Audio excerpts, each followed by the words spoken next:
माँ आप ये क्या कर रही हैं? हमारी बात सुनो। ये तेरी किस्मत नहीं हो सकती, हम नहीं होने दे सकते। लेकिन ऐसा हो चुका है माँ, और अब यही हमारी किस्मत है और इसी के साथ सब कुछ है। और माँ गुड्डू इतना भी बुरा इंसान नहीं है। उसके पास पावर है, पैसा है, और शादी के बाद ना हम उससे रिक्वेस्ट करेंगे कि वो हमारा रस्टिकेशन रुकवा दे। कॉलेज जाना है ना हमें, इसके बाद आगे पढ़ना है, बढ़ना है। और वैसे भी एक लड़की के रिश्ते में लोग और क्या चाहते हैं माँ? भोलेनाथ ने हमारी किस्मत में यही लिखा हो तो फिर हम इसी के साथ जिएंगे। माय बच्ची,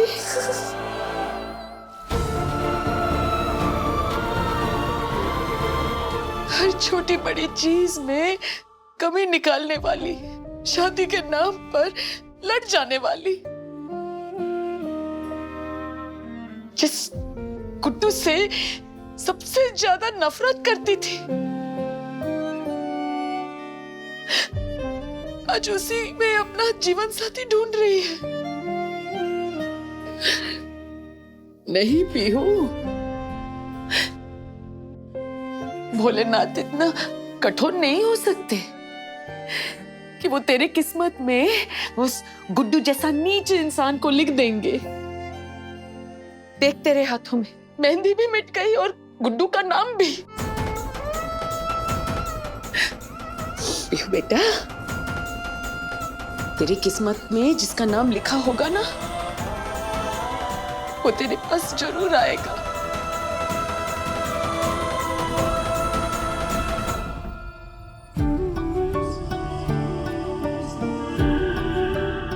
अवंतिका, देख तो मेहंदी कैसी रची है। अवंतिका, हाँ, देख ना।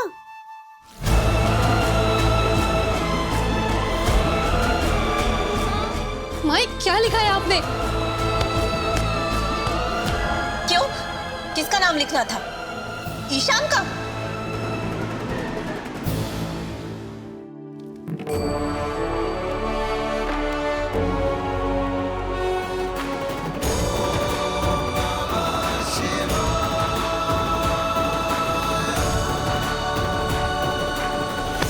भैया,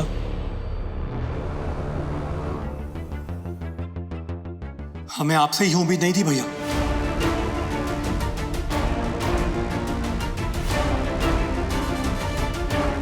बात क्या राघव?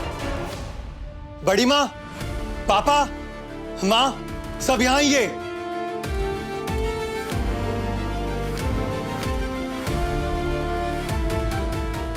हमें माफ कर दीजिए सब लोग, हम ये शादी नहीं कर सकते।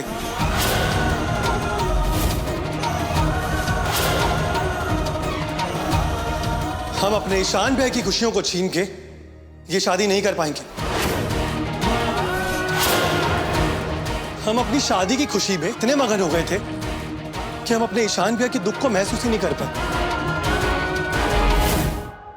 भैया, हम तो ना समझ ठहरे, लेकिन आपको तो बताना चाहिए था ना। राघव, वो अवंतिका। जी भैया, अवंतिका से शादी के लिए हम इतने एक्साइटेड हो गए थे कि हम ये तक भूल गए कि आप अपने टूटे दिल के साथ किस पेन से गुजर रहे होंगे।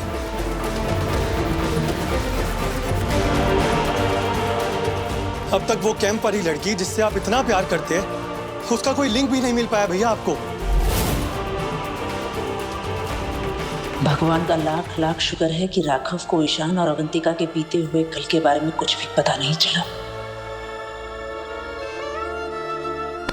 राघव, अब राग को खुरेदने का कोई मतलब नहीं। बेहतर यही होगा कि हम भविष्य पर ध्यान दें।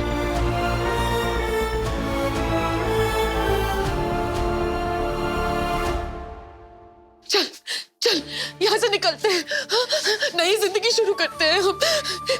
माँ, क्या हो गया है माँ आपको? पहले जब हम आपसे कहते रहते थे कि यहाँ से चलते हैं, लेकिन आपने कभी हमारी एक नहीं सुनी। पता पता नहीं किस झूठी उम्मीद में आप हमारी बात हमेशा हवा में उड़ा देती थी। और आज जब हमने खुद को मना लिया है, हम मान गए हैं कि हमें यहीं रहना है, तब आप हमसे कह रही है कि भाग चले। कैसे भागेंगे? कहाँ भागेंगे आप हमें बताइए। जरा देखिए अपने चारों तरफ, देखिए इन लोगों से बच के कैसे भागेंगे। कहाँ भागेंगे माँ, संभव नहीं है। मेरा बच्चा, तुझे यहाँ से निकालने के लिए अगर हमें अपना जान भी देना पड़े ना तो हम दे देंगे, लेकिन तेरी शादी उस गुड्डू से होते हुए हम नहीं देख सकते। चल चल। सासू माँ,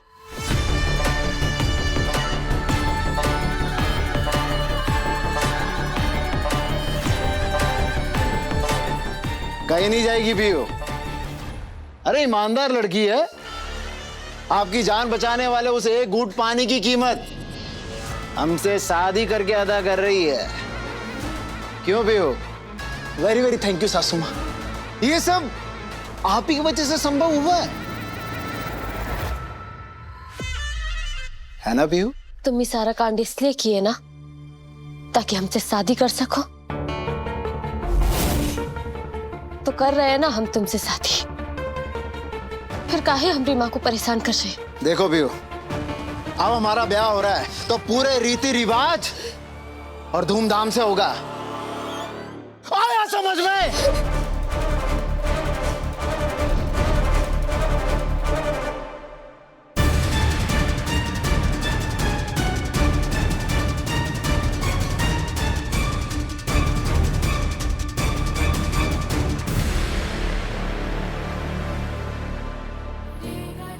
सर, आपने हमें ये इसीलिए दिया था ना कि ये हमारी रक्षा करेगा।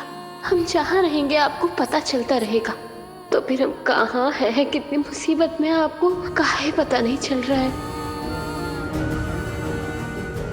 चलो पीयू घर में सेफ है, लेकिन हमारा यहाँ रहना सेफ नहीं है। आज तो किसी भी तरह राघव के सामने सच्चाई पर पर्दा पड़ गया, लेकिन कब तक पड़ा रहेगा? और अगर हम सामने रहे तो अवंतिका के मन में किसी भी कमजोर क्षण में उठने वाला ये तूफान इस बेरहम सच को बेपर्दा कर देगा।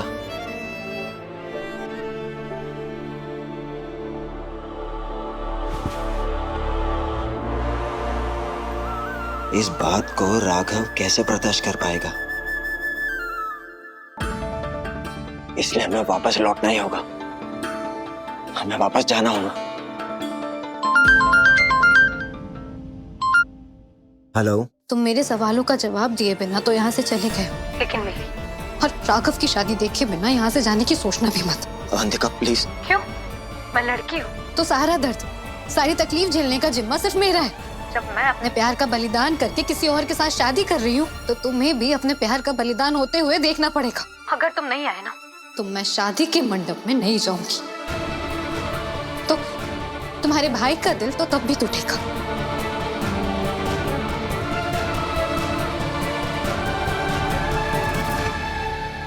क्यों हमें इतने बड़े धर्म संकट में डाल रही हो अवंतिका?